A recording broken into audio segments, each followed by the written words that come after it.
Hi everyone, welcome to the bare minimum education. तो आज हम डिस्कस करेंगे 1 नवंबर 2022 की द हिंदू और द इंडियन एक्सप्रेस का newspaper analysis. But before I start I just want to inform you कि channel पे इकोनॉमी की वीडियो भी अपलोड हो गई है। देखिए ये वीडियो बहुत ज़्यादा इंपॉर्टेंट है। वैसे तो सारी ही वीडियोस जो पॉलिटी और इकोनॉमी की है इंपॉर्टेंट है, but this is a little extra important. आप प्लीज़ उसको खुद से पढ़ने की कोशिश करिए और एक बार कंटेंट को वीडियो की एक्सप्लेनेशन के साथ कंपेयर कीजिए, आपको खुद पता चल जाएगा ये वीडियो बहुत इंपॉर्टेंट है। Please please do not miss the video. Okay, और आज की वीडियो भी आपको अगर हेल्पफुल लगे, you can let me know that bye commenting below, liking the video and subscribing to my channel if you haven't done that. Alright, तो first article जो हम डिस्कस करेंगे वो द हिंदू का एक आर्टिकल है, decentralise MNREGA for better implementation says government study. देखिए आप हमेशा एक क्वेश्चन एक्सपेक्ट करके चलिए कि एम्प्लॉयमेंट गारंटी स्कीम पे जरूरी नहीं है कि हम मनरेगा पे ही एक क्वेश्चन देखें, पर क्योंकि अब अर्बन एम्प्लॉयमेंट गारंटी स्कीम के बारे में भी बात की जा रही है, तो एक बहुत ही कॉम्प्रिहेंसिव क्वेश्चन बन सकता है कि कॉम्प्रिहेंसिव क्वेश्चन इस तरह से, जिस तरह से मनरेगा ने इंश्योर किया है एक सेफ्टी नेट के रूप में रूरल एम्प्लॉयमेंट में, तो वैसे ही अर्बन में भी इस तरह की रिक्वायरमेंट है। तो उसमें मनरेगा मेंशन नहीं है, पर आपको मनरेगा के बारे में लिखना है। फिर अर्बन एम्प्लॉयमेंट गारंटी स्कीम के बारे में भी क्या प्रपोजल्स हैं उन्हें लिखना है, और मनरेगा पे भी अगर क्या डेफिशिएंसीज हैं ये भी एक सब पार्ट बन सकता है डेफिनेटली। एक क्योंकि क्वेश्चन अब सिर्फ एक पार्ट पे या एक पार्ट नहीं होता है क्वेश्चन पर, कम से कम 3-4 पार्ट्स होते हैं। तो एक पार्ट ये भी बन सकता है कि क्या डेफिशिएंसीज हैं या फिर इनएफिशिएंसीज है मनरेगा में। तो उसी से रिलेटेड ये गवर्नमेंट की जो स्टडी आई है काफी ज्यादा इंपॉर्टेंट है। एक इंटरनल स्टडी कमीशन की गई थी मिनिस्ट्री ऑफ रूरल डेवलपमेंट द्वारा, जिन्होंने बेसिकली बोला है, उन्होंने कहा है कि देखिए डिसेंट्रलाइज कर दीजिए मनरेगा को। ओके, तो हम देखेंगे डिसेंट्रलाइजेशन का मतलब क्या है। ठीक है, जिससे बेसिकली क्या इंश्योर किया जाएगा कि फ्लेक्सिबिलिटी आए मनरेगा पे at the ground level. Okay, तो मिनिस्ट्री ने रिसेंटली बेसिकली इस रिपोर्ट को पब्लिक किया है, which is actually a 6th common review mission, जिसमें 7 स्टेट्स को रिव्यू किया गया कि किस तरह से वहां पे रूरल डेवलपमेंट स्कीम्स है इंक्लूडिंग मनरेगा, वो किस तरह से उनकी इम्प्लीमेंटेशन हो रही है, कुछ डेफिशिएंसीज है, ऑल ऑफ दैट। ठीक है, तो देखिए अब हम देखते हैं डाइवर्सिफिकेशन, डिसेंट्रलाइजेशन, फ्लेक्सिबिलिटी कैसे आएगी मनरेगा में और क्यों आनी जरूरी है। ओके, तो देखिए यहाँ पे लिखा है कि जरूरी नहीं है। देखिए क्या होता है मनरेगा में ना, ऐसे दे दिया जाता है कि अच्छा ये है इस पर्टिकुलर गांव में ये कुआं बनेगा, अब इसके लिए एम्प्लॉयमेंट प्रोवाइड कीजिए जिनको आपने करना है। ठीक है, या फिर इस पर्टिकुलर गांव में इस तरह का एक और हमने बंकर बनाना है फूड स्टोरेज के लिए, तो ठीक है आप एम्प्लॉय करना शुरू कीजिए। देखिए ये तो प्री सेट टारगेट्स हो गए ना, लेकिन हमें तो डेफिनेटली डाइवर्सिफाई करना है परमिसिबल वर्क्स को। बहुत इंपॉर्टेंट है, क्योंकि जरूरी नहीं है कि एक पर्टिकुलर विलेज में जब चाहिए ही कुछ और, क्या पता उस विलेज में आप एक बारी देखिए, किसे पता है ग्राम सभा को पता है ना कि किस तरह की डिफिकल्टी से वो जूझ रहे हैं। क्या पता उनकी इमीडिएट प्रायोरिटी एक ड्रिप इरिगेशन प्रोजेक्ट बनाना हो, लेकिन आप कह रहे हैं वहां पे हम फूड स्टोरेज के लिए बंकर्स बनाएंगे। बट इस तरह से बेसिकली जब आप पावर जो है, डिसाइडिंग पावर, आप ब्रॉड कैटेगरीज डिसाइड कर दें कि इस तरह की परमिसिबल कैटेगरीज हैं जो मनरेगा के तहत बनाए जा सकते हैं, इस तरह के फिजिकल एसेट्स। ठीक है, तो उसमें बेसिकली जो सब लेवल्स हैं या सब प्रोजेक्ट्स हैं वो ग्राम सभा पे छोड़ दीजिए, वो डिसाइड करेंगे ऑफ कोर्स। इसी तरह से तो डिसेंट्रलाइजेशन आएगी, फ्लेक्सिबिलिटी आएगी और इंप्रूवमेंट आएगी एक पर्टिकुलर विलेज लेवल पे। ठीक है, तो यही बेसिकली इन्होंने कहा है। और इस इंटरनल स्टडी में एक ये पॉइंट आप जरूर लिखिएगा, decentralisation and flexibility to the gram sabha with respect to the broad categories of the projects. ठीक है, अब हम इंटरनल स्टडी ने और क्या कहा है, उन्होंने एक और बेसिकली दिखाया है कि एक और डेफिशिएंसी क्या है मनरेगा की, कि बहुत डिले करते हैं आप फंड देने में। फंड डिस्पर्सल जो एक पर्टिकुलर प्रोजेक्ट के लिए किया जाता है वो काफी डिलेड है, इस वजह से उनको वेजेस टाइम पे नहीं मिलती। तो इसके लिए उन्होंने एक सजेशन भी दी है, अगेन आई वुड रेकमेंड आप एक सजेशन लिख सकते हैं। इस स्टडी ने बोला है कि देखिए एक रिवॉल्विंग फंड बना दीजिए। ठीक है, जैसे सेंट्रल फंड जो होता है, सेंट्रल गवर्नमेंट जो है वो देती है फंड, है ना, प्रोजेक्ट्स के लिए मनरेगा में। तो बहुत बार क्या होता है, सेंट्रल गवर्नमेंट का जो फंड है वो डिले हो जाता है, तो ठीक है कोई बात नहीं, हो सकता है, पर एक रिवॉल्विंग फंड रहे कि अगर बाय चांस सेंटर का फंड नहीं नहीं पहुंचा एक पर्टिकुलर प्रोजेक्ट तक, तो एक फंड ऑलरेडी है जो किसी भी रिसोर्सेज को ला के उसमें बनाया गया है, तो उससे पैसे तब तक भर देंगे जब तक उस रिवॉल्विंग फंड में फिर दोबारा केंद्रीय सरकार अपना पैसा नहीं दे देती, जब भी डिले के बाद उनके पास पैसा आता है। ओके, अब कुछ एग्जांपल्स भी स्टडी ने मेंशन किए हैं। अरुणाचल प्रदेश में बोला है, for example, the surveyor's found that because of the delay in material component the benefit. अब देखिए इसमें क्या हुआ था, अरुणाचल प्रदेश में इतना डिले हो गया मटेरियल कंपोनेंट आने में, बेसिकली पैसा नहीं था, फंड नहीं था, तो जितना भी कंस्ट्रक्शन मटेरियल था वो भी नहीं ला पा रहे थे, तो बेनिफिशियरीज जो है यानी कि जो खुद वर्कर्स हैं वो खुद बाय करने लग पड़े कंस्ट्रक्शन मटेरियल। चलो कोई बात नहीं, हम इसे कंप्लीट ही कर देते हैं। तो इस तरह की केसेस भी सामने आ रहे हैं। The study also noted that MNREGA wages, अब ये तीसरा पॉइंट है, मनरेगा में जो वेजेस हैं वो मार्केट रेट से कहीं गुना कम है कुछ स्टेट्स में। तो देखिए मनरेगा का पर्पस क्या है कि आप एक सेफ्टी नेट प्रोवाइड कर रहे हैं कि अच्छा आपको जॉब मिलेगी ही मिलेगी, एक गारंटी है, आपका लीगल राइट टू एम्प्लॉयमेंट दे रहा है रूरल एरियाज में, है ना। Safety net in the sense के आपको एक पर्टिकुलर सस्टेनेबल वेज मिलेगी ही मिलेगी, तो वो सेफ्टी नेट खत्म हो जाती है। देखिए ऐसे बहुत सारे केसेस आए हैं, if I just read it, अगर हम देखें गुजरात में, अब देखिए आप अगर फॉर एग्जांपल कोई बंकर बना रहे हैं तो वो तो सरकार बना रही है, तो आपको वहां पे एम्प्लॉयमेंट मिल रहा है मनरेगा के तहत, लेकिन कोई प्राइवेट पार्टी भी तो है, कोई कंपनी हो सकती है जो एक और बंकर बना रही है, उसने कोई प्रोजेक्ट अर्न किया है, तो उस पे वो लोग सेम काम के लिए आपको ₹324 की वेज दे रहे हैं और आप मनरेगा में 229 की, तो फिर वो आपके पास क्यों काम करेंगे? आप किस तरह का सेफ्टी नेट प्रोवाइड कर रहे हो, है ना। तो when the private contractors are paying far more than the purpose gets defeated. तो इस चीज को भी वेज आप कह सकते हैं इंप्रूवमेंट करने की भी बात की गई है। Alright, now we will move to the article of the day. क्योंकि क्या हुआ है ब्राजील, देखिए मैं आपको सजेस्ट करूंगी कि आप बिल्कुल जो क्लीशे इंटरनेशनल रिलेशंस के कॉन्सेप्ट्स हैं, इंडिया और यूएस का रिश्ता कैसा है, चाइना का कैसा है, इससे थोड़ा ऊपर उठ के अब क्वेश्चन बहुत प्रोबेबल है, आप जानते हैं इंडिया अफ्रीका के बेसिस पे भी क्वेश्चंस आ रहे हैं उनके रिश्तों के बारे में, तो बिल्कुल पॉसिबल है कि India, south America, central America, Latin America पे भी क्वेश्चन आ सकते हैं। तो किस तरह से हमारे रिलेशंस डेवलप होंगे उस पर आप जरूर फोकस कीजिए। लेकिन अभी तो हम इस जगह देखते हैं ब्राजील में हुआ क्या है, how Lula returns to power and the challenges he faces in a divided Brazil. हमने कल देखा था कि फाइनली दूसरी बार इलेक्शन हुए, क्योंकि पहली बार एक कंक्लूसिव, एक डिसाइसिव वोट नहीं निकल पाया था, एक डिसाइसिव आप कह सकते हैं विक्ट्री किसी को भी नहीं मिली थी, क्योंकि वहां पे मेजोरिटी आपको अर्न करनी पड़ती है। वहां पे मेजोरिटी पिछली बार जब इलेक्शन हुआ किसी को नहीं मिला था, तब भी लूला ही लड़ रहे थे और उनके ऑपोजिशन में जो इनकम्बेंट यानी कि जो प्रेजेंट वहां पे प्रेसिडेंट है जेयर बोल्सोनारो, वो लड़ रहे थे। ठीक है, फाइनली दूसरी बार जब वोटिंग हुई, सब कुछ हुआ, उसमें एक डिसाइसिव रिजल्ट आ गया है हमारे पास। तो बेसिकली देखिए लूला जो है, लूला दा सिल्वा, वो पहली बार जब प्रेसिडेंट बने थे ब्राजील के, तो it was like 20 years ago, है ना, 20 साल पहले वो पहली बार प्रेसिडेंट बने थे। और देखिए अब उन्होंने एक रिमार्केबल पॉलिटिकल कमबैक देखा है, because he is defeated an incumbent जिनका नाम है जेयर बोल्सोनारो। आपको इनका क्रिटिसिज्म बहुत अच्छे से पता है, किस तरह से ये फार राइटिस्ट हैं, and a lot more things हम देखेंगे ग्रेजुअली। ठीक है, तो बेसिकली इस प्रेसिडेंशियल इलेक्शन रन ऑफ में जो संडे को इसका कंक्लूजन आया, तो हमने देखा कल इनका कंक्लूजन आया, तो हमने देखा कि लूला हैज वन। लेकिन बात ये है कि ये इतना ज्यादा मार्जिन से नहीं जीते हैं।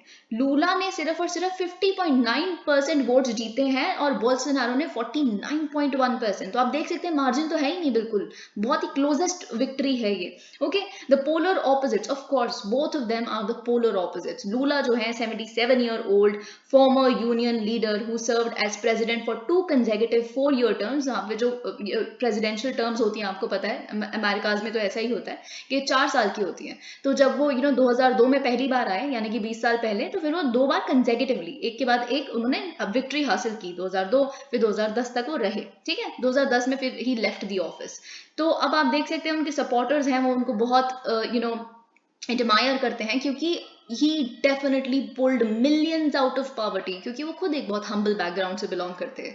ठीक है, देखिए वो लेफ्टिस्ट हैं, ये बात आप ध्यान में रखिए। तो इन्होंने बहुत काम किया है। ओके, तो लूला का जो रूल है, लूला के टाइम पे जो रजीम था उसके दौरान ब्राजील की इकोनॉमी बहुत रैपिडली ग्रो की थी, और उन्होंने जो भी गवर्नमेंट रेवेन्यूज थे उनके माध्यम से, देखिए एक एग्जाम्पल है, मैं आपको सजेस्ट करूंगी आप इस एग्जाम्पल को नोट डाउन करके रखिए, आप इसको कहीं भी एक अच्छे एग्जाम्पल के रूप में मेंशन कर सकते हैं। तो उन्होंने जो गवर्नमेंट का रेवेन्यू था उससे कई तरह के सोशल वेलफेयर प्रोग्राम्स रन किए, जिसमें से एक था बोल्सा फैमिलिया। जिससे क्या होता था, बेसिकली ये लोग कैश देते थे, मतलब इनकी सरकार कैश देती थी पुअर फैमिलीज को, एक कंडीशन पे। एक तो ये कि आप अपने बच्चों को स्कूल भेजोगे, और दूसरा उनका रेगुलर हेल्थ चेकअप करवाओगे। How good is this? Okay, तो आप ये बिल्कुल मेंशन कर सकते हैं, इंडियन कॉन्टेक्स्ट में भी मेंशन कर सकते हैं। Okay, despite enjoying almost 90% approval ratings at the time. अब देखिए 2010 के टाइम पे इनको 90% अप्रूवल रेटिंग्स, आपको पता है अमेरिकाज में ये भी पता है आपको क्या होता है, अप्रूवल रेटिंग्स मांगते हैं, है ना, कि how good do you think about the incoming president and all of that. तो 90% लोग उनको अप्रूव करते थे, दे लाइक्ड लूला। ओके, तो लेकिन फिर भी he left the office after that, and क्योंकि वहां पे शायद जो भी कुछ होता होगा 2 टर्म्स का, जैसे अमेरिकाज में होता है। और फिर देखिए यूएस प्रेसिडेंट बराक ओबामा ने उनको इतना प्रेज किया था कि उन्होंने बोला he is the most popular politician on earth, Lula के बारे में। लेकिन जो उनके उनका जो बेसिकली हैंडपिक्ड सक्सेसर, जो उन्होंने अपना सक्सेसर के रूप में जिनको चूज किया, वर्कर्स पार्टी की दिल्मा रुज़ैफ। देखिए ये जो है रोज़ेफ जो है, और खुद लूला, इन पे बहुत सारे केसेस लगे, करप्शन चार्जेस। तो जो रोज़ेफ है उनको इम्पीच किया गया, इन द सेंस वो जब प्रेसिडेंट, तो उनको हटाया गया उनके अगेंस्ट नेगेटिव वोट करके पार्लियामेंट में। वहाँ का पार्लियामेंट तो नहीं, वहाँ पे जो भी सिस्टम है उनकी national assembly and all of that. तो फिर 2018 में लूला को भी कॉन्विक्ट किया गया, दोषी साबित किया बहुत सारे कॉन्विक्शन चार्जेस पे। ठीक है, फिर उसके बाद वो 2019 में उनकी कॉन्विक्शन जो थी, जो भी उनको दोषी साबित किया गया था, उसको रिवर्स कर दिया वहां के कोर्ट्स ने। तो finally now he was out of the jails, and it paved the way for him to fight for the top job once again. तो फिर दोबारा वो लड़े। ओके, तो बेसिकली क्या, अब हम बोल्सोनारो के बारे में देख लेते हैं। 67-year-old, he is a former army captain. Okay, जो बेसिकली बहुत ही ट्रेडिशनल कॉन्जर्वेटिव व्यूज को होल्ड करते हैं, रेडिकल रिलीजियस व्यूज। आपने देखिए जब ट्रम्प आए थे, ठीक है, जब ट्रम्प आए तो एक कॉन्जर्वेटिव मेंबर आ गया। फिर उसके बाद हमने देखा था बोरिस जॉनसन, जो यूके में एक कॉन्जर्वेटिव मेंबर आया। फिर हमने जेआर बोल्सोनारो देखा था, जो ब्राजील में आया। तो ये पूरा आप एक मून कहते थे इनको, एक ट्राइंगुलर मून जो बेसिकली बन रहा था पूरा। तो हम अब पहले चले गए ट्रम्प, फिर चले गए बोरिस जॉनसन, अब फाइनली जेआर बोल्सोनारो भी चले गए। ठीक है, तो ये काइंड ऑफ ये जो ट्रिनिटी बिल्ड हुई थी, नाउ इट हैज गॉन। अब थोड़ा सा लेफ्टिस्ट रिवाइवल हम बहुत जगहों पे देख रहे हैं। ओके, तो यही हम देखेंगे यहाँ पे। He belongs to the far right. अब ये देखिए जो जेयर बोल्सोनारो है वो फार राइटिस्ट हैं, और of course he one the presidency in 2018 when most left wing leaders were discredited. क्योंकि देखिए इतने सारे 2018 में आप सोचिए, लूला को जेल हो रही है, लेफ्टिस्ट लीडर्स को ही गलत माना जा रहा है आम जनता द्वारा। तो ये सारी चीजें आप देख सकते हैं। स्पेशली 2014 में क्या हुआ था, वहां पे बहुत ज्यादा इन्फ्लेशन हो गई थी, एग्रीकल्चरल प्रोड्यूस, क्रूड ऑयल का प्राइस बहुत ज्यादा बढ़ जाना। तो people were like completely fed up. Okay, अब देखिए वन ऑफ बोल्सोनारोस की सक्सेसेस, अब बोल्सोनारो का भी तो कुछ सक्सेस होगा, हमने लूला के बारे में इतना सा कुछ देख लिया, तो कुछ तो इनकी भी अच्छाइयां होंगी, कुछ तो ब्राजील के लिए इन्होंने भी कुछ किया होगा, है ना। तो क्या किया है इनका सबसे बड़ा, आप कह सकते हैं इनकी क्रेडिट पे अगर हम कुछ ऐड करेंगे तो वो ये है कि इन्होंने बर्डन ऑफ पेंशन कम कर दिया था सरकार के ऊपर। ठीक है, पेंशन देखिए बहुत बड़ा बर्डन है, तभी तो चाइना में आप देखिए वो लोग डरने लग पड़े हैं कि द पॉपुलेशन इज एजिंग। अब एजिंग वर्कफोर्स को तो आपको पेंशन देनी पड़ेगी, सिक्योरिटी स्कीम्स देनी पड़ेंगी एंड ऑल ऑफ दैट। तो यहाँ पे बेसिकली इन्होंने पेंशन का बर्डन कैसे कम किया था, इन्होंने रिटायरमेंट की एज ही बढ़ा दी, है ना। तो फॉर एग्जाम्पल, अगर I am just taking an example, अगर 60 पे आप रिटायर होते हैं या 65 पे रिटायर होते हैं, तो इन्होंने 75 कर दिया। तो एटलीस्ट 4-5 साल के लिए तो आपने टाल दिया ना आगे।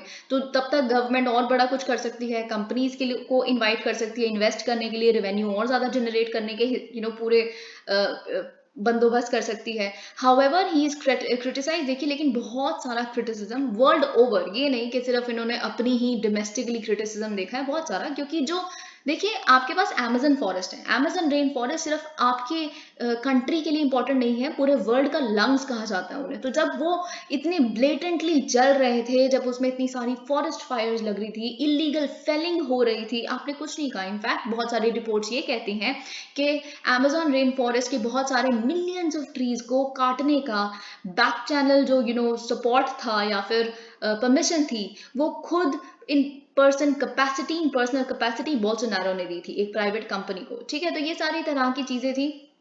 अनदर क्रिटिकल फैक्टर, अब देखिए एक और क्रिटिकल फैक्टर, क्यों गए हैं जैर बोल्सोनारो वापस अपने घर, क्योंकि इन्होंने पैंडेमिक अच्छे से नहीं संभाला। Of course being the brother of mister Trump, इनको लगता ही नहीं है साइंस कुछ होता है, इनको लगता ही नहीं है वैक्सीन्स कुछ होती हैं, इनको यही नहीं लगता कि कोविड जैसे इतने लोग कोविड, वहां पे देखिए Brazil had one of the highest numbers of कोविड-19 डेथ्स इन द वर्ल्ड, तब भी he didn't take it seriously. तो एक बहुत बड़ा फैक्टर है। चैलेंजेस बिफोर लूला, अब देखिए फाइनली लूला आ गए हैं, तो उनके समक्ष जो चैलेंजेस हैं, कैसे उनको ब्राजील को रन करना है। अ फॉल्टरिंग इकोनॉमी, डेफिनेटली ब्राजील देखिए लूला के टाइम पे 8th लार्जेस्ट इकोनॉमी थी संसार की, लेकिन अभी इट इज 12th लार्जेस्ट, ठीक है। तो of course it is trending in the wrong direction, उसको सही करना है। वर्सनिंग जॉबलेसनेस, देखिए लूला के टेन्योर के टाइम पे जो अनएम्प्लॉयमेंट रेट था वो काफी गिर रहा था, और साथ ही साथ में was falling by both the labour force participation rate and total employed population ratio were rising. अब देखिए लेबर फोर्स पार्टिसिपेशन रेट क्या होता है कि कितने लोग जॉब ढूंढ रहे हैं, ठीक है, और जिनको मिल भी गई है उनको इंक्लूड करके बनता है। अब एम्प्लॉयड क्या होता है कि अच्छा अगर बहुत सारा LFPR है, यानी कि बहुत सारे लोग जॉब ढूंढ रहे हैं, और साथ ही साथ में जब बहुत ज्यादा एम्प्लॉयड टू पॉपुलेशन रेशियो है, तो मतलब बहुत सारे लोग एम्प्लॉय भी हो रहे हैं, तो विन विन सिचुएशन है ना, इट इज गुड ओनली। लेकिन जब उसके बाद आज हम देख रहे हैं it's quite the opposite on all counts, मतलब अनएम्प्लॉयमेंट रेट बढ़ रहा है, ठीक है, डिस्पाइट द फैक्ट कि LFPR कम हो रहा है, यानी कि इतने लोग जॉब ढूंढ ही नहीं रहे, तो जितने कम ढूंढ रहे हैं उसमें से भी कई लोग एम्प्लॉयड है। तो ये बहुत ही बुरा सिनारियो है। स्पाइरलिंग इन्फ्लेशन, बहुत ज्यादा इन्फ्लेशन है, तो ये तो खैर इनसे स्पेसिफिक नहीं है, पूरा वेस्ट है बहुत ज्यादा इन्फ्लेशन वहां पे देख रहे हैं हम। माउंटिंग गवर्नमेंट डेट, ठीक है, तो आप गवर्नमेंट डेट देख सकते हैं, जब इन्होंने ऑफिस छोड़ा था 52% गवर्नमेंट डेट था, which is manageable of course, but it is double that now.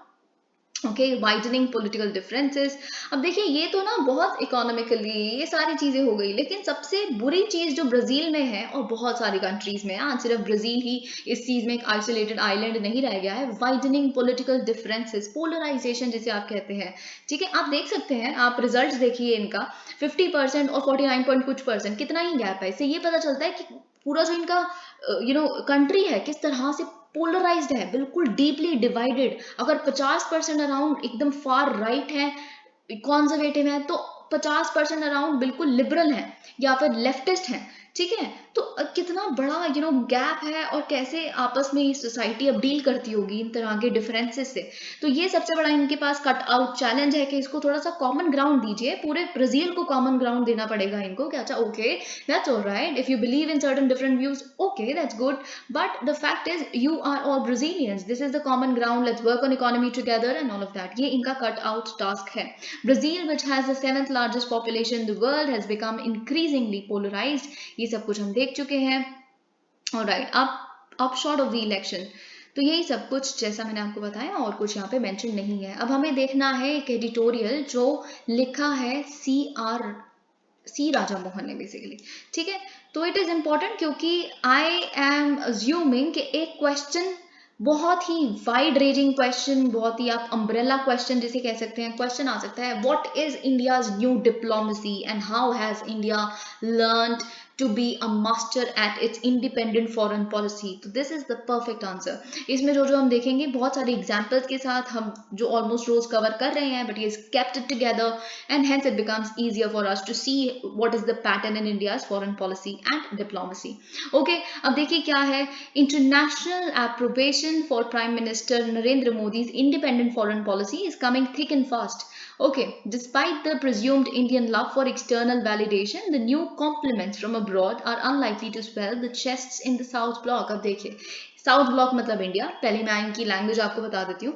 अब इन्होंने क्या कहा है, इन्होंने कहा है देखिए, हम भारतीय ऐसे हैं तो हमें बहुत अच्छा लगता है कि हमको कोई कॉम्प्लीमेंट्स दे, India is a cultural nation, Indians are very nice, ये सब कुछ हमें बहुत अच्छा लगता है अपने बारे में सुनना। हम ईज ऑफ डूइंग बिजनेस में अच्छा कर रहे हैं, हमें बहुत अच्छा लगता है। उसकी रिपोर्ट में हमारी रैंक अगर 79 प्लेसेस ज्यादा हो जाती है, इट्स हमें वैलिडेशन बहुत पसंद है अपने अच्छे कामों की। लेकिन अब मिस्टर मोदी की इतनी ज्यादा तारीफें जो आ रही है ना, तो ये it is not good, not good in the sense के वो जो कर रहे हैं उसका रीजन ये नहीं है कि वो सच में हमें अच्छा मानते मानते हैं, उसका रीजन कुछ और है और ये साउथ ब्लॉक इंडिया बहुत अच्छे से जानता है, इसीलिए इसको बहुत ज्यादा पॉम्पन उसके साथ नहीं लिया गया है। देखिए आम जनता ले सकती है, जो एनालिस्ट है वो नहीं ले सकते, क्योंकि उन्हें पता है कि कोई भी कंट्री आपकी तारीफ बिना मतलब के नहीं करती। ठीक है, वही यहाँ पे लिखा है, India's mandarins know that foreign leaders are not in the business of, मतलब फॉरेन लीडर्स के पास इतना वेला टाइम है ही नहीं कि वो आपको फ्री में प्रेजेस देते रहे, they have some reason behind that. Okay,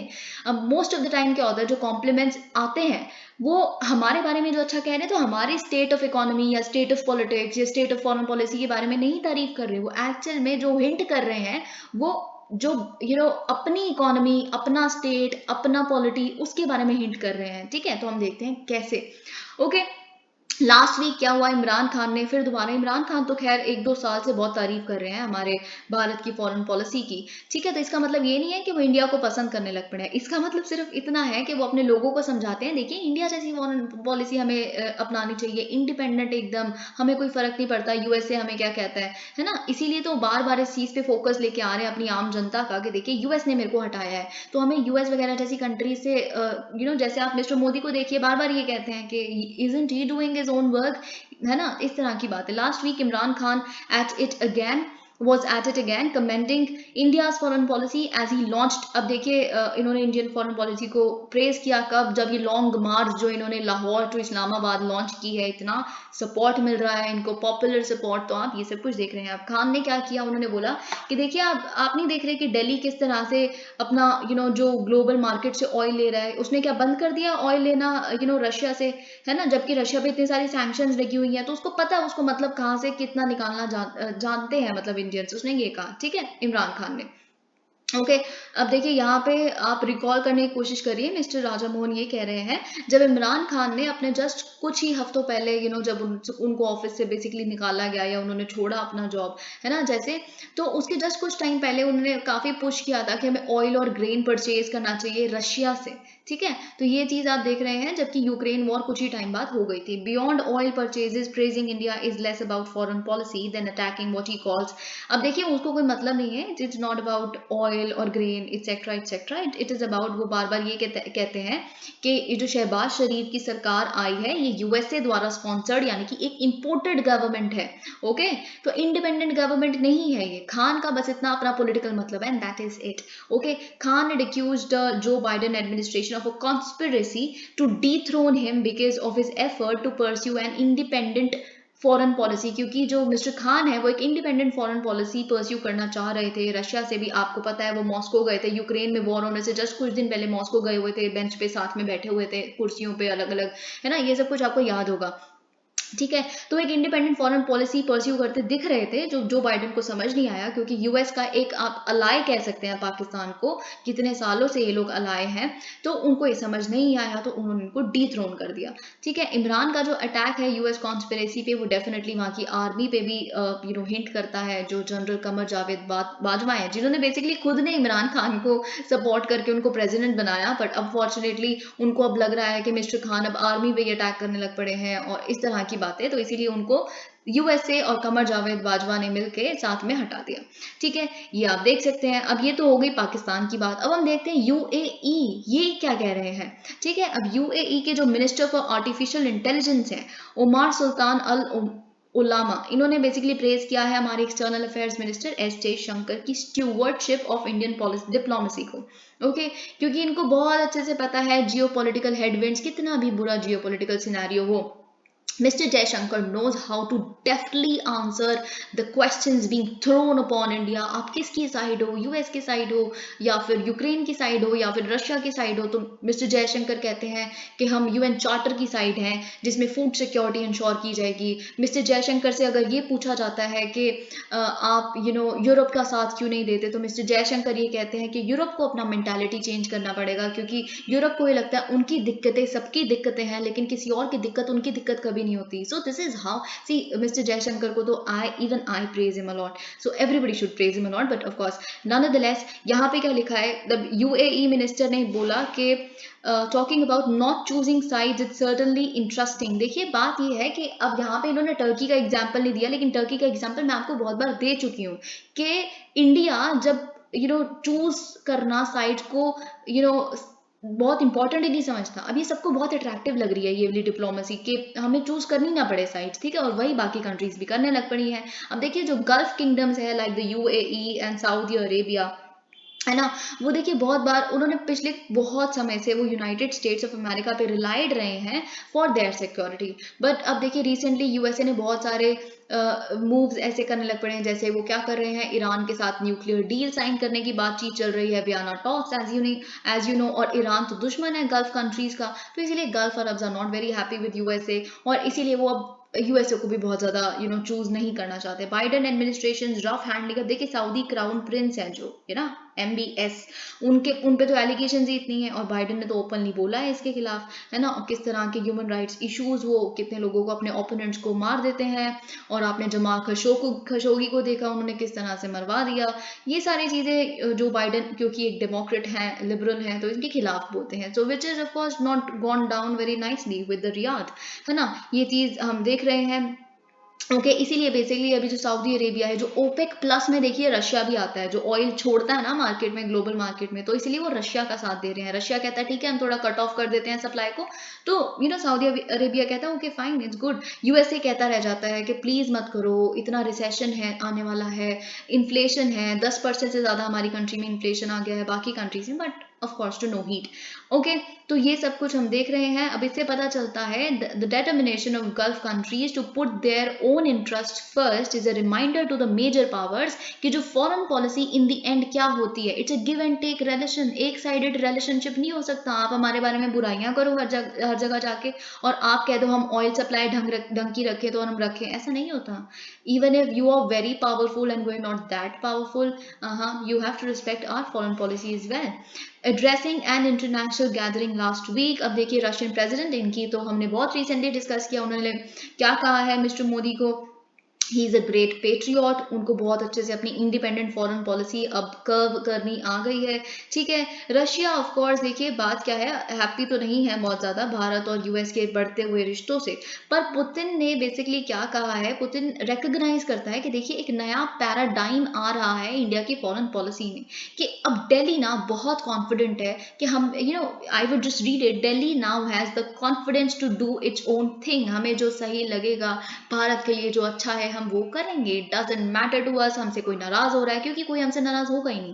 this is not always obvious, लेकिन बात देखिए यहाँ है, मिस्टर पुतिन ने तो ये सब कुछ बोला है, लेकिन बहुत बार रशिया के जो कमेंट्स इंडिया के ऊपर आते हैं वो ये चीज़ नहीं हिंट करते, क्योंकि रशिया के बहुत सारे कमेंट्स पास्ट में ऐसे आए हैं जो समझते हैं कि भारत के बहुत सारे चाइना के प्रति जो एक्शंस है वो यूएस द्वारा इन्फ्लुएंस किए गए हैं, तो वहाँ इंडिपेंडेंट फॉरेन पॉलिसी इनको लगता है हम नहीं एक्सरसाइज करते। तो हम देखते हैं क्या इस तरह के ओके तो यहाँ पे जो सार्गे लैवरोव है जो रशिया के फॉरेन मिनिस्टर हैं, उन्होंने जस्ट कुछ मंथ पहले क्या बोला था कि जो चाइनीज एग्रेशन है लद्दाख में जो हुआ है 2020 से गलवान वाली क्लैश के टाइम से, तो इन्होंने बोला है कि देखिए इंडिया की जो चाइना पॉलिसी है वो it is basically inspired by western powers, क्योंकि वो परसुएड कर रहे हैं हमें कि इस तरह के एग्रेसिव पॉलिसी हम करें। इंडो पैसिफिक स्ट्रैटेजी में वो लोग एंटाई चाइना गेम्स खेल रहे हैं और हमें उसको जबरदस्ती घसीट रहे हैं इंडिया को, ठीक है। तो ये चीज आप देख सकते हैं। Spokesperson of the ministry of external affairs in Delhi was quick to dismiss. अब देखिए हमारे जो स्पोक्स पर्सन थे एक्सटर्नल अफेयर्स के, उन्होंने फटाफट से लेवरोव की स्टेटमेंट को डिसमिस किया था कि देखिए ऐसा बिल्कुल भी नहीं है, इंडिया की जो फॉरेन पॉलिसी है बिल्कुल इंडिपेंडेंट है, और हम अगर एक्सपैंड कर रहे हैं अपने आप को इंडो पैसिफिक में तो वो हमारा खुद का अप्रोच है, it is not because west is asking us to join Quad और एनीथिंग लाइक दैट। अब देखिए ये बहुत इंपॉर्टेंट फ्रेज है, आप इसे लिख सकते हैं, the idea of an innocent India being hijacked by the evil west has been a popular trope not only in the discourse on India-Russia relations but also in Sino-Indian relations, जो अभी हमने देखा कि इंडिया तो innocent है पर evil waste है ना, वो उनको बार बार बहुत पुश करता रहता है रशिया के खिलाफ जाने के लिए, चाइना के खिलाफ जाने के लिए, and all of that, and there are many takers of this particular narrative.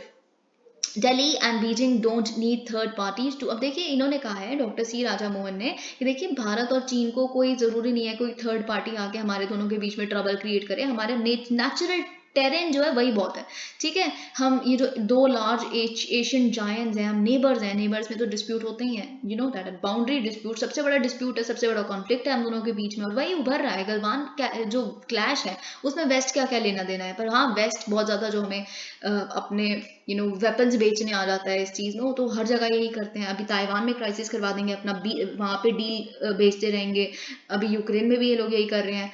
Over the decades, additional problems have cropped up, including Chinese strategic expansion into the subcontinent and all of that. Okay, अब हमारा trade deficit भी बहुत ज़्यादा है China और India के बीच में, वो भी हमें कर्ब करना है। अब देखिए आज के टाइम पे इंडिया को आप बहुत तरह की चीज़ों के लिए अक्यूज कर सकते हो, पर स्ट्रेटेजिक सेंस के लिए तो नहीं। आप अब बोल ही नहीं सकते कि हम स्ट्रेटेजिकली डिप्लोमेटिकली इस तरह क्रिटिकल टाइम्स में हम इनोसेंस दिखाते हैं, ऐसा नहीं है। It is pursuing great power relations with each on it's merit. अब देखिए, अगर हमें लगता है हमें रशिया के साथ काम करना है तो हम करते हैं मेरिट के बेसिस पे। हमें लगता है चाइना के साथ अच्छा हम इस तरह का एक्सपोर्ट इंपोर्ट नहीं बंद कर सकते, हम नहीं करते। जबकि इतनी हम टिकटॉक बैन कर देते हैं, सब कुछ कर देते हैं, but we sort of calculate very properly. हमें पता है यूएसए के साथ हमें मिलके टेररिज्म में काम करना है, जो अभी हम देख रहे हैं यूनाइटेड नेशन सिक्योरिटी काउंसिल पे, तो हम करते हैं, ठीक है। तो ये सारी चीजें आप देख सकते हैं। Okay, so we are very great. We have actually sort of attained mastery in this skill. It is not willing to cede a veto to any power over its relation with its rivals. Delhi does not let Moscow define India's. अब वही हम ना Moscow को allow करते हैं कि वो decide करे कि हम यूएसए के साथ कैसा रिश्ता रखेंगे, वैसे ही हम वाशिंगटन को भी अलाउ नहीं करते कि हम इंडिया का एंगेजमेंट जो बेसिकली रशिया के साथ है उसको डिटरमाइन करें। तो हम कंप्लीटली इंडिपेंडेंट है, पर ये हमेशा ऐसा नहीं था, ठीक है। प्रीवियस गवर्नमेंट्स जो थी उस टाइम पे Delhi was often tempted to limit its relationship with US and Europe. अब हम बहुत बार यूएस और यूरोप के तरफ अपना झुकाव नहीं दिखाते थे, क्योंकि हमें लगता था कि हम मॉस्को को ऑफेंड कर देंगे या बीजिंग को ऑफेंड कर देंगे, इसीलिए हम काफ़ी डरते थे, ठीक है। लेकिन अभी हम बहुत सारे इधर उधर के एक्सक्यूजेस दे के अपने एक्शंस को जस्टिफाई करते थे कि आइडियोलॉजी के नाम पे हम ऐसा कर रहे हैं, या बहुत सारी चीज़ें, ठीक है। लेकिन जो मोदी गवर्नमेंट है उन्होंने बेसिकली इस डिफेंसिव और डिफरेंशियल माइंडसेट को ब्रेक कर दिया है, हम इससे बाहर निकल आए हैं अब, क्योंकि बिकॉज ये started putting national interest above political correctness. हमारे एक्शन पॉलिटिकली करेक्ट दिखे ना दिखे, पर नेशनल इंटरेस्ट हमारा ये कहता है, that is all, and it has definitely brought strategic dividends for Delhi.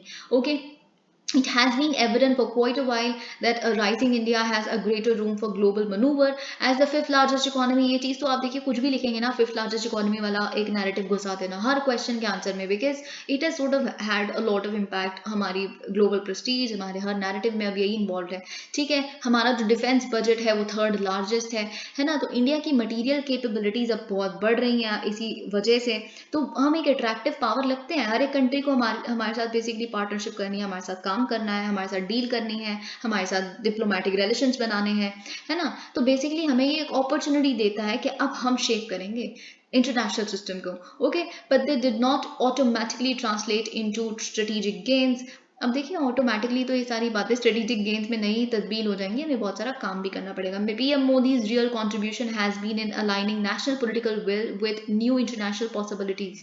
अब I will just read it, फिर मैं आपको बताती हूँ इसका क्या मतलब है। India's new diplomacy is not about doing whatever you like. अब इसका मतलब ये नहीं है देखिए हम इतने स्ट्रांग हो गए हैं तो हम कुछ भी करेंगे, जो हमारा मन करेगा हम वो कह देंगे, ऐसा तो नहीं है। हम एक केयरफुल जजमेंट करते हैं, ठीक है, कि किस तरह से ग्लोबल कोरिलेशन है या ग्लोबल इन्वायरमेंट है वो शिफ्ट हो रहा है, ठीक है। फिर जहां शिफ्ट हो रहा होता है हमें पता होता है कि इसमें हम ऐसा एक्ट करेंगे तो हमें कोई कुछ कह भी नहीं पाएगा और हमारा इंटरेस्ट सर्व हो जाएगा।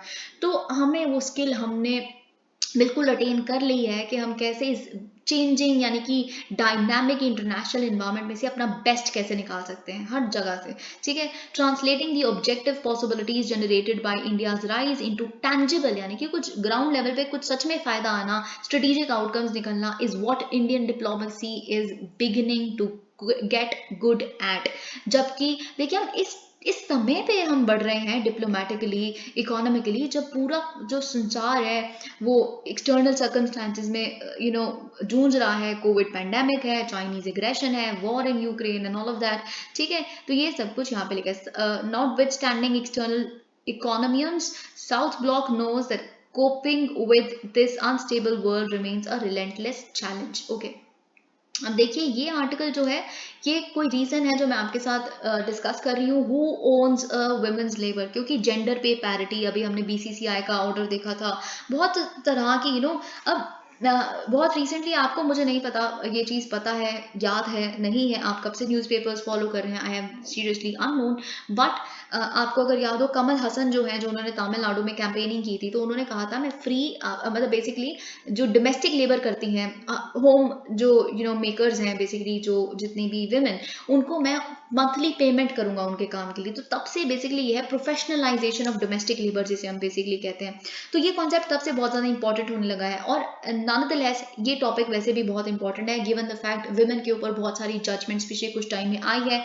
आप बिल्कुल एक्सपेक्ट मत करें कि आपसे अबॉर्शन पे क्वेश्चन पूछा जाएगा, नहीं, मतलब ऑफ कोर्स प्रीलिम्स में हो सकता है, बट नॉट इन मेंस। हमेशा क्वेश्चन बहुत ही ज़्यादा कॉम्प्रिहेंसिव, ऑल इनकम्पासिंग होगा, उसमें आप बहुत सारे फैक्टर्स लिखेंगे, आप एक उनकी लिबर्टी, अबॉर्शनिस्ट, रिप्रोडक्टिव राइट्स के बारे में लिखेंगे, आप जेंडर पे पैरिटी, डोमेस्टिक लेबर, इन तरह की बहुत सारी चीज़ों पे लिखेंगे, ठीक है। तो उसी के चलते एक और चीज़ यहाँ पे हम देख रहे हैं, okay, 1/3 of girls who were sent back to, अब देखिए बहुत सारी स्टडीज कंडक्ट की गई हैं, इन्होंने कुछ कुछ स्टडीज की बारे में बात की है, और फिर बॉम्बे हाई कोर्ट ने क्या कहा है उसके बारे में बात की है, ठीक है।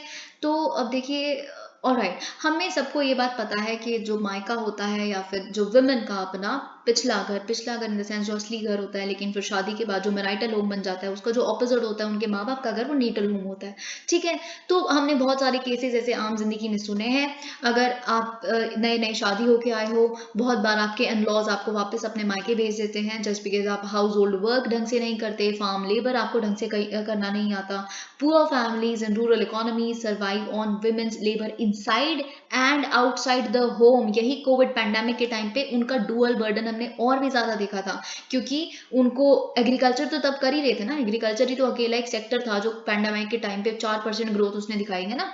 तो वो बाहर भी काम करते थे, फिर घर आके उनको डोमेस्टिक वायलेंस भी और सहनी पड़ रही थी, क्योंकि उनके हस्बैंड्स भी घर पे थे साथ में, ठीक है। फिर और अपने सबके लिए काम भी करना, डोमेस्टिक वर्क भी करना। तो इस तरह का, मतलब they are expected to do that, ये नहीं कि कुछ बड़ा महान काम कर रहे हैं, तो उनसे तो यही एक्सपेक्टेशन है। शादी के बाद, शादी का मतलब इज डोमेस्टिक लेबर, उसके बाद आपको करना ही है, तो कोई सवाल ही नहीं उठता। ये इस आर्टिकल का बेसिकली तात्पर्य है। I am not at all justifying it, okay. Okay, the study found that early marriages of adolescent girls were actually a response to the, अब देखिए बहुत बार पता है क्या होता है कि कभी कभी एक घर में, एक अपने छोटे से फार्म में एक और लेबर की ज़रूरत है, तो फिर कहते हैं चलो शादी कर लो, वो हेल्प करवा देगी जो साथ में आएगी। एग्रीकल्चरल सेक्टर में बात कर रही हूँ, उनकी रूरल इकोनॉमीज में या फिर विलेजेस में, ठीक है। और right, it validated a long standing feminist claim that marriage is the mode of, अब ये बहुत एक फेमिनिस्ट क्लेम, बहुत ही आप कह सकते हो स्ट्रॉन्ग लैंग्वेज में लिखा हुआ है, मैरिज को एक मोड ऑफ रिक्रूटमेंट समझा गया है फॉर विमेन्स डोमेस्टिक लेबर, यानी कि मैरिज के बाद बेसिकली हमने आपको रिक्रूट कर दिया, आपको जॉब मिल गई है जिसके लिए आपको पे भी नहीं किया जाएगा, पर आप अब फॉर्मली रिक्रूट हो गए हैं, मैरिज के बाद काम ही करना है। The young brides told the interviewers, मतलब जो भी इन्होंने स्टडी कंडक्ट की होगी, that they could not stop working even when they were unwell, क्योंकि सिक लीव तो नहीं होती ना इस जॉब में, होम मेकर की जॉब के पास कोई सिक लीव नहीं होती, ठीक है। Perhaps this lack of space to negotiate around housework is because of how closely this is tied to being good wife, of course. इसका एक psychological reason भी है। अगर आप रेस्ट लेते हैं तो आप बैड वाइफ हैं, अगर आप दिन रात बिना रुके आप अपने माँ बाप की सेवा करते हैं, लॉज की सेवा करते हैं, खाना बनाते हैं, सब कुछ करते हैं, तो आप एक गुड वाइफ हो, ठीक है। तो ऑफ कोर्स ये जेंडर, देखिए सेक्स और जेंडर में यही तो डिफरेंस होता है ना। Sex is biological phenomenon completely, but gender is societal phenomenon, मतलब वो आपको सोसाइटी कहती है कि आप विमेन हैं, आप मैन हैं, आप बाहर काम करो इस तरह का और आपको पैसा मिलेगा, you the bread earner and all of that. आप विमेन है, आपको एक अच्छी वाइफ बनना है, अच्छी बेटी बनना है and all of that. And bahus or daughter-in-laws were by definition expected to be working non-stop.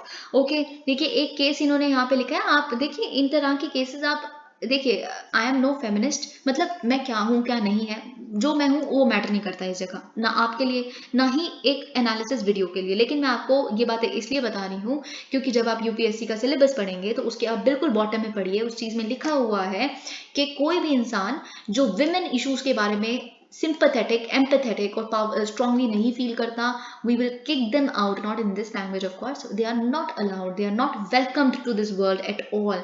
आप इंटरव्यू में जा रहे हैं देने, है ना, और आपसे किसी बात पे क्वेश्चन पूछा जा रहा है तो आपसे एक्सपेक्ट ही नहीं किया जाता कि आप रूढ़िवादी आंसर देंगे. तो इस तरह से समझने की कोशिश करिए. आप एक क्वेश्चन, एक ऐसे का क्वेश्चन विमेन पे आता ही आता है तो उसमें आप कुछ तो लिखेंगे, अच्छा है ना. तो इस तरह के एग्जाम्पल्स लिखिए, केस स्टडीज, है ना, और जो रिस्पॉन्सेज इंटरव्यूअर्स को मिल रहे हैं.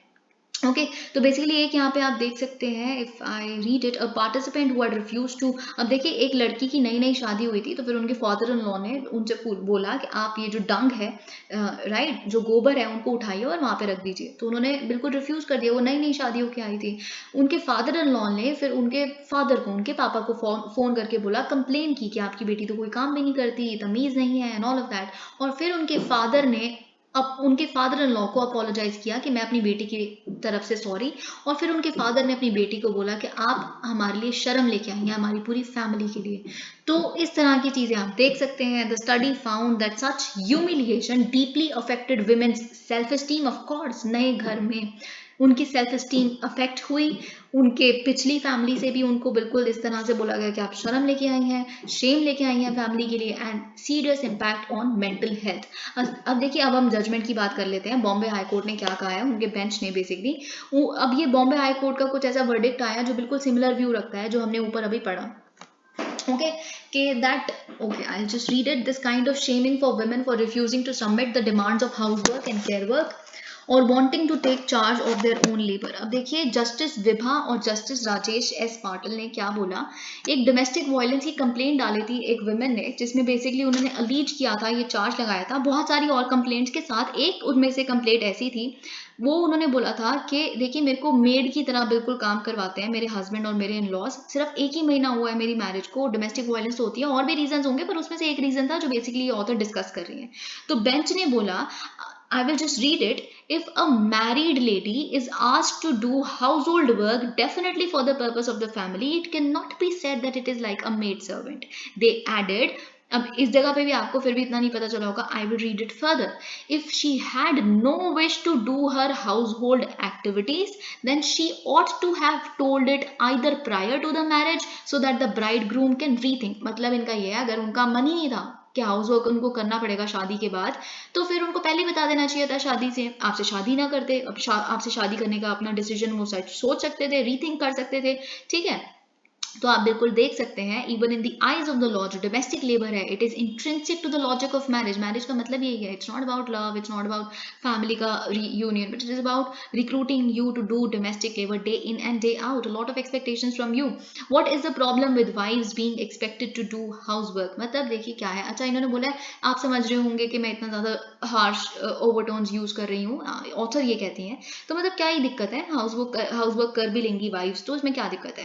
देखिए इनका एक सिंपल सा फैक्ट है, जो ही जेंडर का कॉन्सेप्ट है. ठीक है, अगर आपसे एक क्वेश्चन बिल्कुल पूछा जा सकता है GS1 में, आप बिल्कुल सोचिए मत, सेक्स और जेंडर के बारे में आपसे क्वेश्चन नहीं पूछा जाएगा और उसके इम्प्लीकेशन एक बहुत क्लासिक क्वेश्चन बनता है इस पे.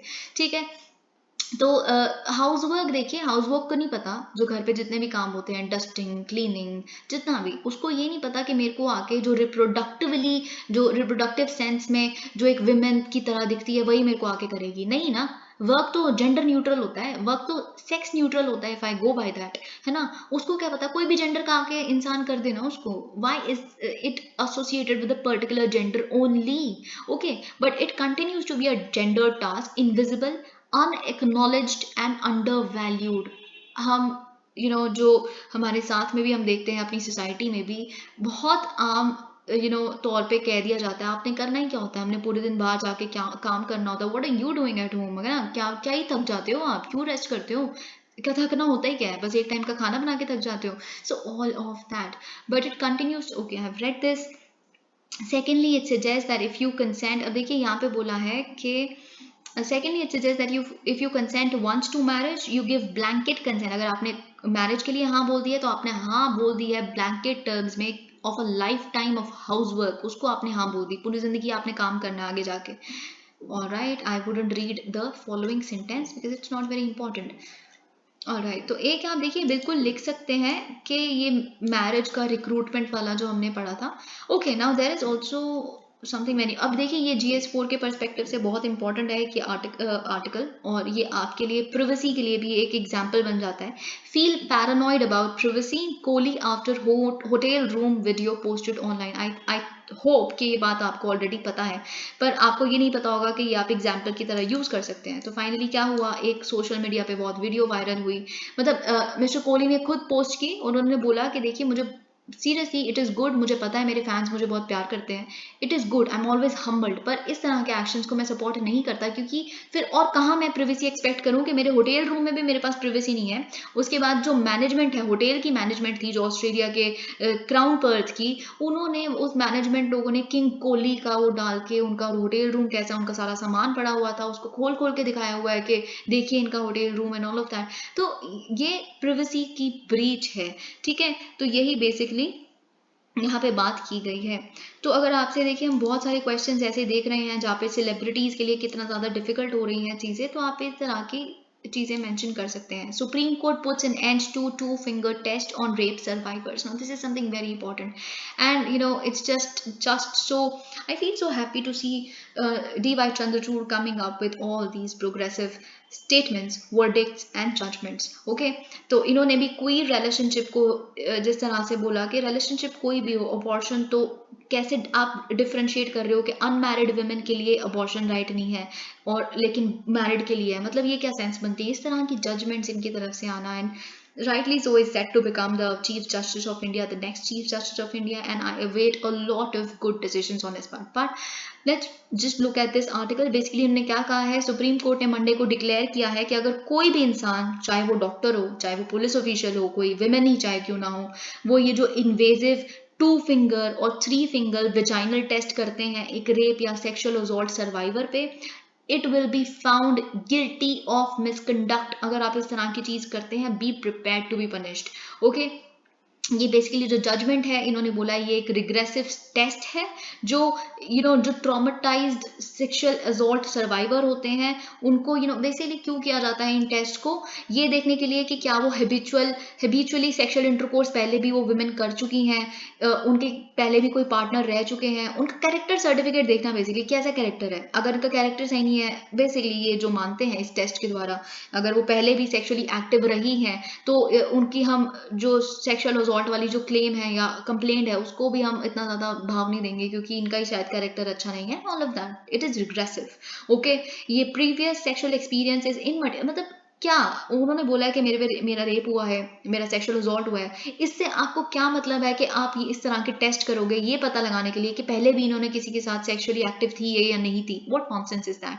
यही इन्होंने बोला है, this is a faulty logic behind the test that a women can not be believed. उनको आप बिलीव नहीं कर सकते when she said she was raped, कि उन्होंने बोला कि I have been raped and you can not believe her merely for the reason that she was sexually active. Okay, यही सारी चीजें इन्होंने बोली हैं। Alright, let's move on to another article. Okay, now this is also an example. अगर आपको याद होगा, देखिए आपसे एक क्वेश्चन वाइब्रेंट इकोनॉमी पे ज़रूर पूछा जा सकता है, कल्चरल इकोनॉमी पे, जो आर्टिस्ट होते हैं, सिंगर्स या फिर handicraft makers and all of that, इस तरह का एक क्वेश्चन ज़रूर आपसे पूछा जा सकता है वाइब्रेंट इकोनॉमी पे। एक प्रॉपर रिपोर्ट आई है कि कैसे इंडिया टूरिज्म में आर्टिस्ट, सिंगिंग, फोक डांसर्स इस पे काम करना लग पड़ा है, और कैसे देखिए अगर आप कोई एक चीज़ लिखते हैं इसके ऊपर, तो ये जैसे हमने इंडिया और पाकिस्तान के बीच में कितनी दिक्कतें हैं, लेकिन the Coke studio is always running. तो ये आप GS4 में भी एग्जांपल लिख सकते हैं, कोक स्टूडियो पे, पाकिस्तानी कोक स्टूडियो, कौन भारतीय नहीं सुनता, पसूड़ी गाना किसने नहीं सुना, बहुत सारे ऐसे गाने। सो music sort of music, cricket, इस तरह की, या फिर स्पोर्ट्स, ये जो कुछ कुछ क्रिएटिव साइड्स होती हैं, क्रिएटिव फील्ड होती हैं, they sort of connect, okay, despite the ongoing differences between various countries, and so is the case of India and China. Okay, तो यहाँ पे बेसिकली क्या हुआ है, गिव मी राइस, जी मी, है ना, तो ये उन्होंने गाया है बेसिकली। आप देख सकते हैं वहाँ पे बहुत सारे लॉकडाउन चल रहे हैं, अभी भी जीरो कोविड पॉलिसी चाइना में फॉलो कर रही है, तो अब बहुत फ्रस्ट्रेटेड हैं जो वहाँ के सिटीजन्स हैं, तो इसीलिए घर पे बैठ के ये जो इस तरह की वायरल वीडियोस हो रही हैं, ठीक है, बप्पी लहरी के सॉन्ग्स पे। So this is how vibrant economy connects the countries जो शायद बॉर्डर पे कॉन्फ्लिक्ट में चल रहे हैं तब भी। Okay, so it's always good to promote such economies, क्योंकि at the end of the day वो रिश्ते सुधारने में हेल्प ही करते हैं. एटलीस्ट पीपल टू पीपल कोई दुश्मनी नहीं है. You as an Indian wouldn't hate a Chinese person or a Chinese citizen because you know of course he or she is not doing any wrong to you, maybe the political elites. Okay तो ये चीज. Governor acting like an opposition party says Tamil Nadu minister. देखिए governor का गुबर्नेटोरियल जो हमने इतने सारे articles देखे हैं, किस तरह से शमशेर सिंह जजमेंट हमने देखी, ये सब कुछ हम देख चुके हैं.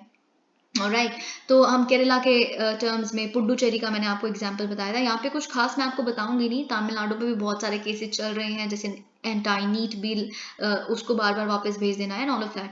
तो एक वर्ड मुझे बस आपको बताना है, अगर आपसे क्वेश्चन पूछा ही जाएगा गवर्नर पे तो आप लिख सकते हैं many state governments believe that governors act like an opposition party, okay, to the ruling party of respective state governments. तो आप ये टर्म लिख सकते हैं, इसीलिए ये मैंने आपको बताया है.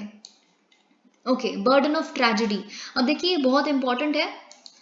ये आर्टिकल बहुत ही ज़्यादा इंपॉर्टेंट है. क्यों? क्योंकि okay I just read it. At least 140 people की जान जा चुकी है, 140 लोगों की, कई लोग तो 150 ऑलरेडी बोल रहे हैं, है ना. सस्पेंशन ब्रिज के कोलैप्स में जो हमने कहाँ देखा है, गुजरात के मोरबी टाउन में, राइट, जहाँ पे बेसिकली बहुत सारे लोग बस ऐसे ही संडे सेलिब्रेट करने गए थे. कई लोगों की एक्सटेंडेड दिवाली हॉलीडेज के लिए वहाँ पे कुछ टाइम के लिए और रुक गए थे अपने होम टाउन में, तो मच्चू रिवर में वो बेसिकली नीचे गिर गए एंड दे ड्राउन्ड. ओके, इन सारे लोगों में से 47 जो जिनकी जान गई है वो दे वर चिल्ड्रन, है ना. तो of course it makes it one of India's most horrendous tragedies, at least in the recent memory. It is very bad. It is actually come like a shock. Okay, अब देखिए अगर हम इस ब्रिज की बात करें, इसको इनॉग्रेट किया गया था 1879 में. It is a colonial era bridge, और ब्रिज को बेसिकली रेनोवेट किया गया था. जस्ट 4 दिन पहले ही खुला था. इस इंसिडेंट से जस्ट 4 दिन पहले उसे दोबारा ओपन किया गया था टूरिस्ट के लिए या फिर लोगों के लिए वहां पे विजिट करने के लिए. ओके, तो अक्टूबर 26 को ओपन किया गया था इसको.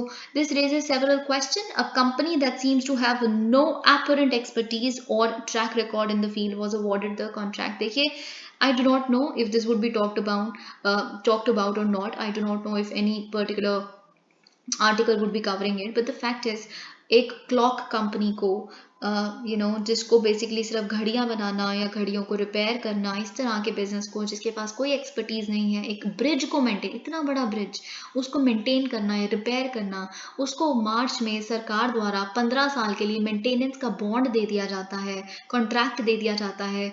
तो आप सोचिए कहीं ना कहीं तो जो सरकार है वो भी तो है ना अकाउंटेबल. तो बस इतना सा point I want to make here. Let's read further.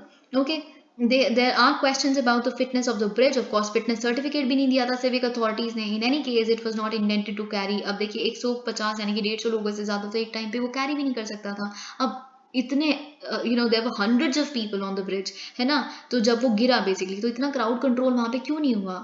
जो आसपास की अथॉरिटी जी, क्योंकि एक टूरिस्ट डेस्टिनेशन है, आसपास गार्ड्स थे, बहुत लोग थे, क्यों जाने दिया इतने सारे लोगों को? People were allowed to walk into a death trap. All these points to a major failure of government at various levels. Gujarat is among the richer states of India, but it has often faced governance challenges. और ये हमने Covid pandemic के time पे देखा. वहाँ पे जिस तरह के लाखों लोगों की जान जाने पे के केसेस सामने आए, उसकी डॉक्यूमेंट्रीज भी हमने देखी. साथ ही में किस तरह से अंडर रिपोर्ट किया गया वहाँ पे कोविड केसेस को, जिन लोगों की जान गई, वो भी हमने देखा. तो ये गवर्नेंस चैलेंज है. But of course that we can not discuss because maybe it's not important for you. Okay, where am I? Human acts of omission and commission often cause tragedies and significantly change the impact of natural disasters. देखिए natural disaster का जो होना है, देखिए natural disaster ठीक है होना है, अब जो हिंदी में कहते हैं अगर किसी की आई है तो वो जाएगा, that's exactly how our elders put it. But the fact is इसमें ह्यूमन एरर भी तो इन्वॉल्व है ना. उसको अगर ह्यूमन ओमिशन कमीशन वाले जो एरर्स हैं वो ना होते तो शायद इसको आज कुछ और हो सकता था, है ना. जो police have arrested 9 people including 2 officials of the company that is now under a cloud, and the government has announced compensation. अब compensation दी जाएगी उनके घर वालों को, family members को. A thorough inquiry and the fixing of accountability must follow quickly. Accountability fixing तो सबसे पहले आनी चाहिए और एक प्रॉपर इंक्वायरी और किसी को स्पेयर नहीं किया जाना चाहिए। The finding should be made public और इन फाइंडिंग्स को जो पता चले उसको थोड़ा ट्रांसपेरेंसी लाने की बिल्कुल बहुत ज़रूरी है। लोगों को पता तो चले कौन अकाउंटेबल था, लोग एटलीस्ट डिसाइड तो कर पाएं ये हुआ क्यों, ताकि फ्यूचर केसेस में वो साझा रहें इस चीज़ के लिए। And the guilty must face exemplary punishment. अब जो अब पढ़ूंगी that is more important. Okay, थोड़ा एनालिसिस है यहाँ पे। Coming out of the long restrictions on travel necessitated. अब देखिए बात क्या है, कोविड पैंडेमिक में बहुत सारी रिस्ट्रिक्शंस लगी थी, travel restrictions and all of that, अब वो खुल गई हैं। ठीक है, तो अब सबको बाहर जाना, आउटिंग करना पसंद है, ये सब कुछ हम देख रहे हैं और इसी का रीजन है कि इस तरह के केसेस सामने आ रहे हैं। स्टैम्पीड भगदड़ जो हमने साउथ कोरिया में देखी, जहाँ पे हैलोवीन बनाया जा रहा था, जिसमें से 22 फॉरेनर लोग वहां गए थे स्पेशली हैलोवीन को अटेंड करने, वहां के फेस्टिवल को। उसमें अराउंड 150 लोगों की जान चली गई पिछले हफ्ते।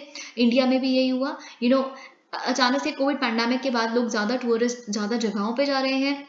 We are seeing thronging tourism and pilgrimage spots जो हैं, ऑफ कोर्स आपको पता है कि कितने records of number of people go there.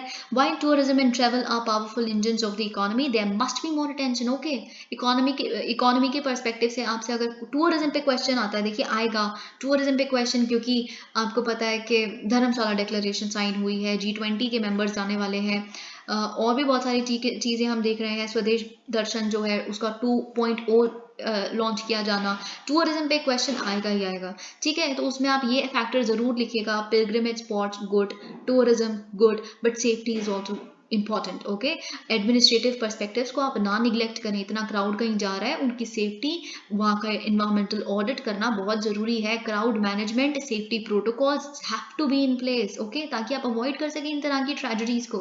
Development of new centres where large numbers of people are expected should account for such contingencies. The rapid pace of road and infrastructure development in call, अब देखिए सबसे हर जगह जाके resort बना देना, हर जगह जाके hydro electric power, क्यों?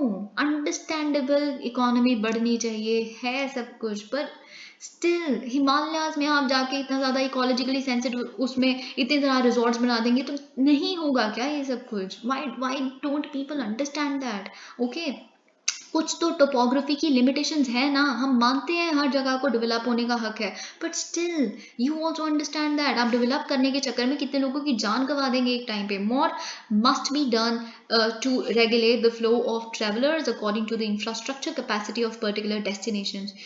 Tourism controlled manner, regulated manner में encourage किया जाना चाहिए। Okay, tourism promotion campaigns must include creating safety awareness among visitors and local officials as well. All right, so let's move ahead. Let's just cover up brief articles first. Supreme Court tells Center not to file new sedition cases, government re-examining provisions. देखिए supreme court ने basically Monday को सरकार से पूछा, सरकार के जो हमारे बेसिकली जनरल होते हैं, अटॉर्नी जनरल, उनसे पूछा कि अच्छा what are you doing about sedition, है ना। तो बेसिकली सुप्रीम कोर्ट ने ये बोला है, जो सेक्शन 124A है इंडियन पीनल कोड का, जैसे हम सेडिशन का सेक्शन कहते हैं। सेडिशन क्या होता है कि बोलने से, लिख के या कोई एक्ट करके, जब आप आपका इंटेंशन बेसिकली सरकार को गिराना है या लोगों को प्रेरित करना है, एक वॉयलेंट एक्ट के माध्यम से प्रोवोक करना कि सरकार को गिरा दो, उसे सेडिशन कहते हैं। ठीक है, पर इसका मिसयूज आपको पता है किस तरह से पॉलिटिकल ओपोनेंट्स के खिलाफ इसको यूज किया जा रहा है। ठीक है, तो वही बेसिकली अब Chief Justice of India UU Lalit ने पूछा है कि अब देखिए कोई भी ये जो सिटीजन में बेसिकली एक इंटरिम ऑर्डर दिया गया था सुप्रीम कोर्ट द्वारा ही, जिसके तहत बोला गया था कि कंप्लीटली फ्रीज कर दो, कोई अरेस्ट नहीं होगी अब सिडिशन के इस सेक्शन के तहत, कोई प्रोसिक्यूशन, कोई प्रोसीडिंग्स चालू नहीं होगी, लीगल प्रोसीडिंग्स। तो मई में इंटरिम ऑर्डर आया था। साथ ही में बेसिकली सरकार ने बोला है बिल्कुल डरने की कोई बात नहीं है, कोई ऐसा पॉसिबल है भी नहीं, क्योंकि हम तो इंटरिम ऑर्डर को फॉलो कर ही रहे हैं। तो और हम साथ साथ में विंटर सेशन जो आएगा पार्लियामेंट में, you will see something there. हम इस कोलोनियल प्रोविजन को री एग्जामिन कर रही है सरकार, हम सेडिशन को शायद स्ट्राइक डाउन ही कर दे, क्योंकि ये ब्रिटिश एरा का टाइम पे लाया गया था। Okay, Supreme Court to examine law depriving undertrials the right to vote. Okay, now this is also something very important. अब मैं पहले आपको ये सेक्शन पढ़ के सुनाती हूँ, फिर आपको बताती हूँ यहाँ पे क्या लिखा है। Section 62 clause 5 of the representation of the people's act 1951 mandates, अब क्या कहता है, no person shall vote at any election if he is confined in a prison whether under a sentence of imprisonment or transportation or otherwise. अब otherwise में तो सारे cases आ जाते हैं, or is in the lawful custody of the police. देखिए ये एक broad language है। अब ये जो बेसिकली पिटिशनर है वो क्या कह रहे हैं, जो कॉन्स्टिट्यूशनल राइट है बेसिकली राइट टू वोट आपको पता है आर्टिकल 326, लेकिन ये पिटिशनर ने कहा है सुप्रीम कोर्ट को कि देखिए बहुत सारे कन्विक्टेड लोग यानी कि जो दोषी साबित हो चुके हैं लेकिन वो सिर्फ और सिर्फ बेल पे हैं बाहर, उनको अलाउड है, they have the right to vote. लेकिन अंडर ट्रायल्स जो हैं बहुत सारे जिनको अभी बेसिकली उनका ट्रायल ही शुरू नहीं हुआ, प्रोसीडिंग्स हुई नहीं शुरू बहुतों की, तो बहुतों को अभी कुछ कॉन्विक्शन तो दूर की बात है, प्रोसीडिंग्स अभी चल रही है, बहुत लोग कस्टडी में है, उनके पास राइट टू वोट नहीं है। इजंट इट अब्सर्ड, है ना? तो बेसिकली इस केस पे बात किया जाएगा। सुप्रीम कोर्ट ने बोला है we will consider it. So social media can wield their algorithm power to red flag fake news. CEC हमने डिस्कस किया था कि सीईसी अब बेसिकली ये जो डेमोक्रेसी समिट के बाद एक फॉलो अप है जिसका जो हम देख रहे हैं उस पर कुछ कुछ बोलेगा डेमोक्रेसी से रिलेटेड, इलेक्शन से रिलेटेड। तो क्या क्या सीईसी ने बोला है, उन्होंने बोला है सोशल मीडिया, वैसे तो हम देखते हैं सोशल मीडिया प्लेटफॉर्म पे कितनी तरह की फेक न्यूज़ होती है, तो एल्गोरिथम पावर उनकी ऐसी है कि अगर कुछ भी वायरल हो जाता है ना तो एक फिर और पुश होने लगता है एक के बाद एक। तो ठीक है, अगर आपकी इतनी अच्छी एल्गोरिथम पावर है तो इसको आप काउंटर अटैक के लिए भी यूज़ कीजिए ना, है ना? तो अगर हम उसे रेड फ्लैग कर दें, अगर बेसिकली इलेक्शन कमीशन द्वारा ये बताया गया है कि ये फेक न्यूज़ है, दीज आर र्यूमर्स, है ना, इससे बेसिकली इलेक्टोरल जो टर्न आउट है उसे तख्ता पलट कर सकता है। तो जब हम आपको बता रहे हैं तो आप अपने एल्गोरिथम पावर को यूज करो और इस फेक न्यूज को सबको बताओ, ये फेक न्यूज है, फेक न्यूज है, फेक न्यूज है, ठीक है? तो ये चीज, his comments came at a 2-day international conference on the role, framework and capacity of election management bodies organised by the Election Commission. Okay, और क्या क्या यहाँ पे इन्होंने बोला है, एक्सेसिबल, उन्होंने बोला है कि that free fair and inclusive accessible and inducement free elections, यानी कि कोई आपको ब्राइब नहीं दे रहा कि मुझे वोट डाल देना, आपको एक पिज्जा खिलाएंगे एंड ऑल ऑफ दैट, है ना? तो ये basically it is a corner stone of democratic polity, जहाँ पे एक प्री कंडीशन है, बेसिकली ये प्री कंडीशन है to peace and developmental dividends. Okay, तो यही यहाँ पे चीजें बात की गई है। Alright, let's move on to the last page. Okay, China and US discuss bilateral ties, Ukraine war. तो हम देखते हैं इन दोनों ने बात करने का, हमें पता था टेलीफोन कॉन्वर्सेशन होनी है। तो फाइनली क्या हुआ है, US secretary of state Anthony Blinken और साथ में चाइनीज फॉरेन मिनिस्टर वांग याई, उन्होंने डिस्कस किया है कि दोनों के बीच में राइवलरी किस तरह की है, इसके बारे में बात की है। तो दोनों top diplomats they talked about the responsibly they talked to responsibly manage the competition between our two countries, कि हम कंपटीशन है हमारे बीच में लेकिन we have to responsibly manage that. Okay, उन्होंने डिस्कस किया है कैसे बीजिंग और वॉशिंगटन को बेसिकली अपनी लाइन ऑफ कम्युनिकेशन को ओपन रखना चाहिए कि किस तरह से, और टॉक्स भी उन्होंने की यूक्रेन वॉर के ऊपर। Beijing said that mister Wang flagged, अब देखिए बीजिंग ने क्या कहा है कि हमने तो यूएस को बोल दिया, आप क्या कर रहे हो, आप सैंक्शंस लगा रहे हो हर एक उस कंपनी पे जो हमें सेमीकंडक्टर्स के लिए चिप हमें बेचता है या कुछ भी, आप उन पे सैंक्शंस लगा देते हो, this is actually not good. Imran Khan to file law suit against Pakistan election chief. तो इमरान खान के खिलाफ आपको पता है वहाँ की इलेक्शन चीफ ने क्या बोला था कि आपको हम बेसिकली आप फॉरेन लीडर्स द्वारा आपने गिफ्ट्स लिए, उन गिफ्ट्स की ऑक्शन कर दी, उससे पैसा आया, वो बताया भी नहीं आपके पास पैसा आया है दुनिया को, यानी कि बेसिकली पाकिस्तान की जो ऑफिशियल्स हैं उनको, तो आप करप्ट हैं। Okay, and all of that. तो अब आप 5 साल के लिए बेसिकली कोई इलेक्शन नहीं लड़ सकते, आप अब नेशनल असेंबली के मेंबर भी नहीं रहेंगे, ठीक है? तो अब बेसिकली मिस्टर खान 70 जिनकी उम्र है, उनको अब उन्होंने बोला है कि मैं चीफ जो वहाँ के इलेक्शन कमीशन है पाकिस्तान के, मैं उनके अगेंस्ट डिफेमेशन सूट, जो उन्होंने गलत एलिगेशन मेरे नाम को खराब करने के लिए लगाई है, उन पे मैं 10 बिलियन का डिफेमेशन सूट लगाऊंगा, एंड ये सब कुछ उन्होंने बोला है। Alright, he allies that ECP's decisions, फिर दोबारा आप पढ़ सकते हैं, ये बेसिकली किसकी इंस्ट्रक्शन पे इलेक्शन कमीशन ने ऐसा किया, on the incumbent imported government, यानी कि शहबाज शरीफ की सरकार द्वारा बोला गया है इलेक्शन कमीशन को ये करने के लिए, तो उन्होंने किया। US plans to deploy B-52s to Australia amid China tensions. तो क्या हुआ है, यूनाइटेड स्टेट्स प्लान कर रहा है कि हम डिप्लॉय करेंगे around 6 nuclear capable B-52 bombers, कहाँ पे, एक एयरबेस पे जो नदर्न ऑस्ट्रेलिया में स्थित है। ओके, अब देखिए क्यों, क्योंकि चाइना के साथ ऑस्ट्रेलिया का रिश्ता बिल्कुल सही नहीं है, बहुत सारी दिक्कतें, हमने पैंडेमिक के टाइम पे तो इनको बिल्कुल ऑपोजिट पोल्स पे जाते हुए देखा। ऑस्ट्रेलिया ने फाइनली अब क्वाड की जो मालाबार एक्सरसाइज है उसको भी ज्वाइन करना शुरू कर दिया है। तो आप देख सकते हैं it's quite apprehensive about China, और इसीलिए ऑकस भी हमने देखा, क्योंकि चाइना के अगेंस्ट उनको कुछ तो चाहिए एट हैंड, ठीक है। तो ये आप देख सकते हैं, इन्होंने तो बोला है कि हम तो करते ही है, यूएस और हमारी मिलिट्री कोलैबोरेशन तो सदियों पुरानी है, so it's not something new, it's general and ordinary only. और राइट, डेडिकेटेड फैसिलिटीज जो इस तरह के बॉम्बर्स के लिए चाहिए होगी उन्हें सेटअप किया जाएगा at the royal Australian air force remote Tyndall base about 300 kilometer from, okay 300 kilometre south of Darwin. Okay, when asked, अब देखिए जब चाइना से पूछा गया कि Chinese foreign ministry spokes person द्वारा आपका क्या कहना है, उन्होंने बोला है कि डिफेंस और सिक्योरिटी कोऑपरेशन अगर आप दोनों कंट्रीज के बीच में है इट्स गुड, पर आप टारगेट तो मत करो थर्ड पार्टीज को। देखिए एक आर्टिकल जो है इंटरमीडियरी जो सोशल मीडिया इंटरमीडियरी जो रूल्स हैं, आईटी रूल्स, उसकी अमेंडमेंट के ऊपर I am not discussing it because I just went through it for my own purpose. I believe वो जून का एक आर्टिकल है, वो ऑलरेडी आपको आता है। अगर आप चाहते हैं कि मैं उन्हें एक्सप्लेन करूँ, आपको नहीं पता क्या अमेंडमेंट्स हैं, so you can let me know in the comment box, I will of course discuss it. Thank you so much. Please like the video.